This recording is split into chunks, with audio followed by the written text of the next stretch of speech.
What's up, guys? Welcome back to the poker vlog. This is episode number 68 and we are back to cash games. We did several World Series of Poker vlogs. We're finished with those. I did play the main event, but nothing too significant happened. Bagged 60K on day one, lost a lot of hands on day two, and then about 3 levels into it was short. I had 20K in chips with blinds at 400, 800, and 100 antes. Under the gun opened to 2K. I pick up ace, king of diamonds, under the gun +1, and I shove. Under the gun calls and has pocket aces. Unfortunately, we didn't improve, so we were sent home packing.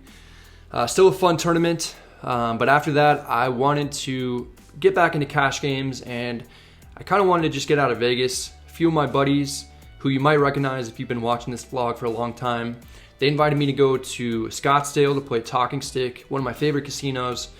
So we went out there, and that's what this vlog covers. So hope you guys enjoy it. Let's go ahead and get started.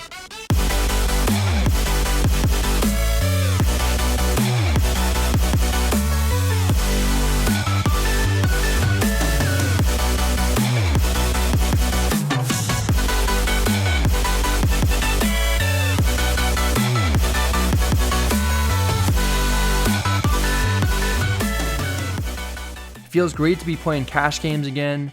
We arrive at Talking Stick around 2 a.m. So after getting some sleep, we head to the poker room and buy in for 1,000 in the 3-5 game. We take our seat. Shortly after, we pick up ace queen offsuit under the gun +2, under the gun +1 opens to 15. I put in a 3-bet to 50. The big blind calls, under the gun +1 calls as well. So we go 3 ways to the flop. Comes queen 8-7 rainbow. We've got top. Checks to me. I bet 65. No one wants to play, so right away we're up some money. Next I pick up pocket queens in the cutoff. Under the gun opens to 15. That's my buddy Jake.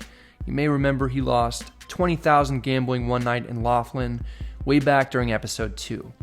Promised him I wouldn't mention that in this vlog, so I'm definitely not going to bring that up. That he lost the $20,000 US gambling in one night. In fucking Laughlin of all places. Jesus. Anyway, a player in middle position calls Jake's bet, and I 3-bet to 65.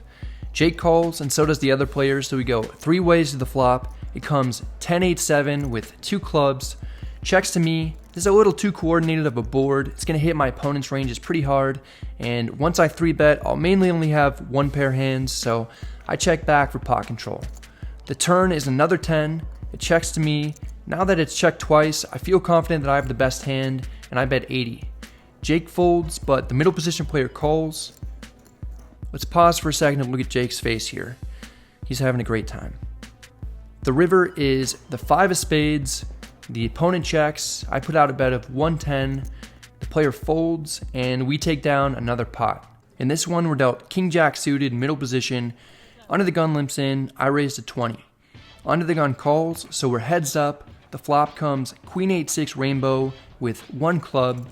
Under the gun checks. I've got an over and some backdoor draws. I like c-betting in this situation because we might be able to get some ace highs or small pairs to fold. If we do get called, there's some turns we can barrel if we choose to. So I bet 20.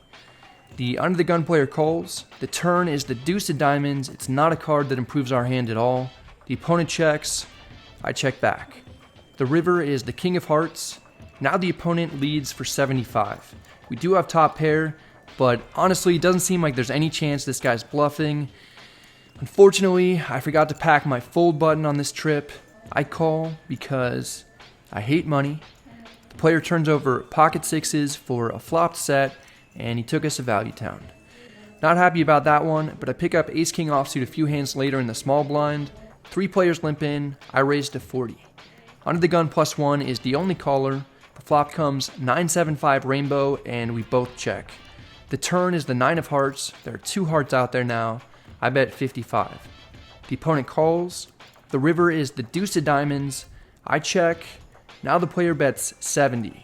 The line seems strange to me. If she had a 9 or better on the flop, I think she would have bet it. She just flatted my turn bet, so I felt like she either had a draw, a hand like 8-7, or perhaps a smaller pocket pair. Unless she has pocket deuces, I don't see how she's betting this river. Told you I left my fold button at home. I make the hero call, and of course, I'm wrong. She turns over 8-6 for the flop straight, gets max value out of me. That's 2 times I've made calls that turned out to be mistakes. I've got to punish myself by making compounding mistakes. That's exactly what I do the next hand when I pick up 3 deuce of hearts on the button. Under the gun opens to 15. She's the one who beat me with the flop straight. I'm a little on tilt and certainly after her. 2 players call. I call as well. This isn't a huge mistake, but in the long run, calling with 3 deuce suited is going to be a losing play. The big blind also calls, so we go 5 ways to the flop and it comes king 7-3 rainbow. Checks to me, we've got bottom pair with a backdoor flush draw. I bet 40. I'm thinking that I can get lots of better hands to fold, and there's going to be several good turns for us if we do get called. The big blind calls and everyone else folds, so we're heads up now. The turn is one of those good cards I was talking about. It's a deuce. We make bottom 2, and it's very hidden. The big blind checks. In these kind of situations, when I have a big hand that's well concealed, I like to bet big. I bet 110. The big blind calls. I'm hoping that I don't get counterfeited. The river's an 8, and it's checked to me. This is a perfect run out. I don't know what else the opponent could have other than a pair of kings. There aren't many 2-pair hands that make any sense. I get greedy, and I go for a fairly big value bet of 275. In general, most people have a hard time folding. You can look at the previous 2 hands as an example of that. It's fun to see conclusions of hands. I want to take advantage. Also, if I were bluffing, I'd make it big too. Unfortunately, I may have gone a bit too large. The player tanks for a long time, then lets it go, but we still take down a nice pot we probably shouldn't have entered into in the first place. Here we have Jack 10 of diamonds in the small blind. Under the gun opens to 15. The button calls, I call, and so does the big blind. We go 4 ways to the flop. It's king 10-4 with 2 diamonds. We flop the world, checks to the button, and he bets 50. I call. The under the gun pre-flop raiser calls as well. So we're still going 3 ways to the turn, and it's the queen of hearts. We pick up an open-ended straight draw to go along with our pair and flush draw. This time, all the players check. The river is the 8 of diamonds, so we make the flush. I don't want this to check through again. I lead out for 125. Both players end up folding, and we win it. Now we pick up queen jack of diamonds in middle position. The player under the gun +1 limps in. I raise to 25. The button calls, under the gun +1 folds, so we're heads up, and it comes queen jack 5 with 2 spades. We got top 2, playa. I bet 20. The button calls. The turn is the 4 of hearts. Now I bet 50. Again, we get a call. The river is the ace of hearts, so not a great card. Lots of hands get there and are now beating us. Most notably, it'd be king 10, ace queen, ace jack, and backdoor hearts. There are a few hands we're beating that might be able to call a bet, like ace-x of spades, king queen, or queen 10. The optimal line might be to check fold against this specific opponent, but my thinking in the moment is that if I check, I'm going to call a bet anyway, and don't want the hands I'm beating to check back, so I put out 65. The button calls and rolls over jack 10 of hearts for the flush. We didn't get a good run out, but luckily didn't lose too much. In this one, we're dealt queen 10 of clubs in the big blind. The cutoff opens at 15. The small blind calls, and I call for 10 more. The flop comes ace jack 4 with 2 diamonds. We all check. The turn is a 7. The small blind checks. I take a stab at it and bet 25 as a bluff, and I have some equity if I get called. The pre-flop raiser calls, and the small blind folds. We're heads up. The river is another 4. I've got queen high right now. That can't be good. I do have the lead in the hand though, and it's unlikely the cutoff has much. Once she checks the flop, it only flats the turn. So I bet an amount that I don't think she'll be able to call. That ends up being 90. She folds and says, "Oh, you could have got a lot more if you didn't bet that much." Wait a minute. Next we have the worst hand that I play all day. I make mistakes on every street, and we're going to go over them. First, I'm in middle position raising ace-8 of hearts. There hasn't been a lot of 3-betting in this game, so it's not too bad, but if I'm opening weak aces, I prefer to raise with ace-deuce through ace-5 suited, since all those have possibilities to make straights and win huge pots. The fact that an 8 is a slightly better kicker doesn't outweigh having straight possibilities. Now the cutoff 3-bets to 55. I haven't seen him 3-bet once, so there's no reason for me to think he's doing this light. It folds back to me. I'm near the bottom of my range, and I should be folding. Somehow I convince myself that the guy might have it out for me since I beat him in a few earlier pots, and I call his 3-bet out of position. The flop comes ace-10-4 rainbow. We flop top pair. Not a great kicker. We also have some backdoor flush draws. I check. The cutoff bet's 85. Can't call pre-flop and fold here, so I call hoping I can drill an 8 or pick up a heart flush draw. The turn is the deuce of spades. I check. This time the cutoff bet's 225. This is a perfect opportunity for me to let my hand go. It's hard to imagine he's bluffing here. I just don't do it because this bet aligns with a narrative I made up with no real justification that he has it out for me. I call. The river is the 8 of spades, so it appears we've been bailed out. Now we're beating ace king and ace queen, which our opponent can definitely have. This is a spot where I believe leading river is probably best because the hands that we're beating might check back if they're afraid of spades or two pair hands. I ultimately check though, thinking that the player could still be bluffing, or there's a slight possibility he'll value bet ace king. He doesn't end up betting, he checks back. Ace 8 is good, the cutoff shows ace king. We played it bad, got lucky to hit, and we didn't get max value at all. The good news is that we're up 560. Good start to the session so far. Got lucky in that one spot with the ace 8. Got a little bit unlucky with the queen jack of diamonds hand. We got a bet with my buddy Jake, who's at the same table as me. On the vlog? Yeah, man. I'm watching, buddy. Awesome.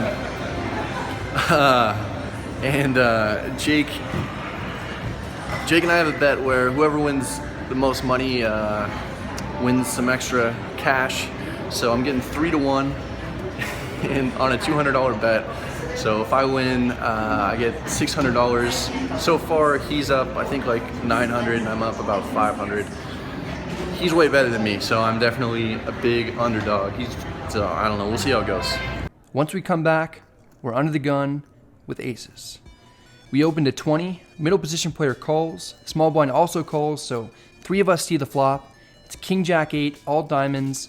Small blind checks. I bet 35. Middle position player folds, and the small blind calls, so we're heads up. The turn is the 3 of clubs. The small blind checks. There are a ton of hands we're still beating that might have called a flop bet. There are several draws out there. We don't want them to get there on us without making them pay. I bet 95. The small blind calls again. We've got a nice sized pot going now. The river is the 7 of clubs. The small blind checks. If we were ahead on the flop, we should still be ahead. I bet 150, hoping to get a call if he has a king. He ends up folding though, but we win the pot. I pick up queen jack offsuit on the button in this one. Under the gun limps in, a player in middle position calls. I could raise, and if there was only one limper in the hand, or if I were suited, then I would. When 2 players limp in, I'm fine limping in on the button, especially when one of the players is in early position because a lot of people try to get tricky and do that with strong hands in 3-5. Small blind calls and the big blind checks. The flop comes jack, jack, 3 rainbow. We've got trip jacks. Checks to me, I bet 15.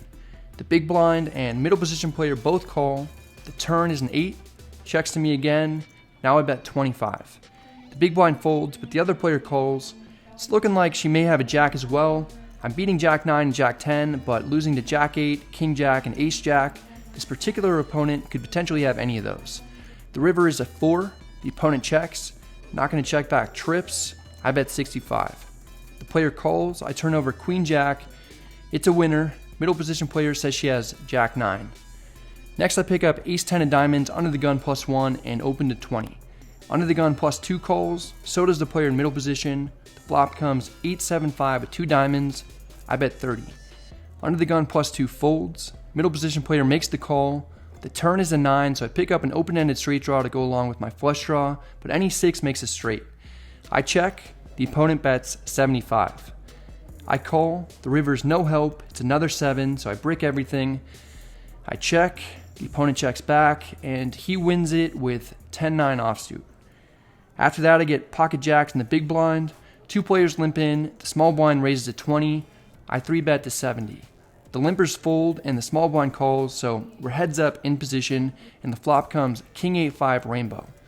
The small blind checks. This is a situation where we're going to be either way ahead or way behind. I don't mind giving a free card to see what the small blind does on the turn. I check back. The turn is a 7. The small blind leads for 100. Really shouldn't be folding this to a single bet, but it seems extremely unlikely that this particular player is bluffing given the action so far. I fold. The opponent shows ace king of clubs. I finally make the correct laydown. A few orbits later, we have ace queen of diamonds in the big blind. The button raises to 15. small blind calls, and I 3-bet again. This time, both players call. We go 3 ways to the flop. It's ace 7-6. The small blind checks. Again, we're most likely in a situation where we're going to be way ahead or way behind, but here we're far more likely to be ahead. It's not a very coordinated board. I don't need to make it too much. I bet 85. I'm looking to get value from weaker aces or possibly mid to high pocket pairs that aren't ready to fold and give up just yet. The button calls and the small blind folds, so we're heads up now, and the turn is another 6. It's a decent card that shouldn't have changed much. I bet 120. The button lets his hand go. We take down the pot. We switch tables after that one, and early on at the new table, we pick up ace-6 of hearts under the gun. We should be folding this hand from this early a position, but we don't. We raise to 20. Middle position player calls, and so does the small blind. The flop comes king 5-4 with 2 diamonds and a heart. The small blind checks. We've got an over and some backdoor draws. I bet 45. Both opponents call. The turn is the 8 of diamonds. Not going to bet since both flush and straight draws get there. It ends up getting checked around. The river is the 9 of diamonds, so there's 4 diamonds out there. The small blind checks. As pre-flop raiser from early position, I could certainly have some high diamond cards in my hand, even after checking the turn. I take a stab at it, betting 90. That gets the job done. Both players fold, and we win it.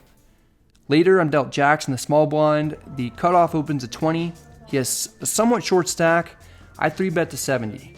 The cutoff makes the call. We're heads up, and the flop comes 7-7-7 with 2 diamonds. Just kidding. It's a rainbow board. Sometimes I gotta see if you guys are awake. Anyway, down betting is my usual play in this situation. We don't mind getting calls from ace-king and ace-queen type hands, and we definitely want lower pocket pairs to call. Ace-king and ace-queen hands do have a decent amount of equity against us though, since we don't want to see any ace-king or queen. I go with a bet of 100.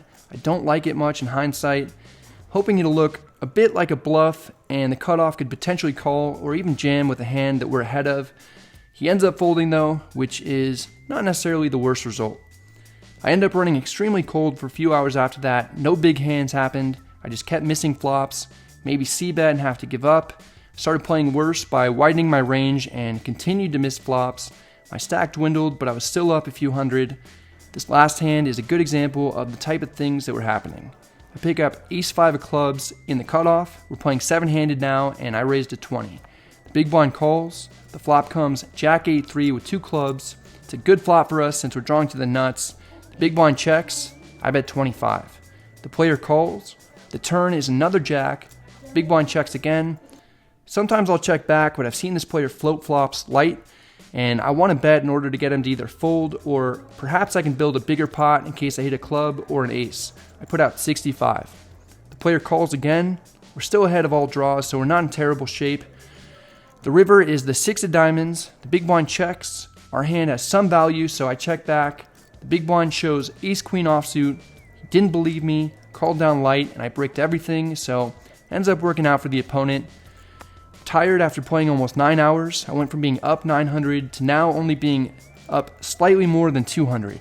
Call it a night so that I can book a win and get this trip off to a decent start.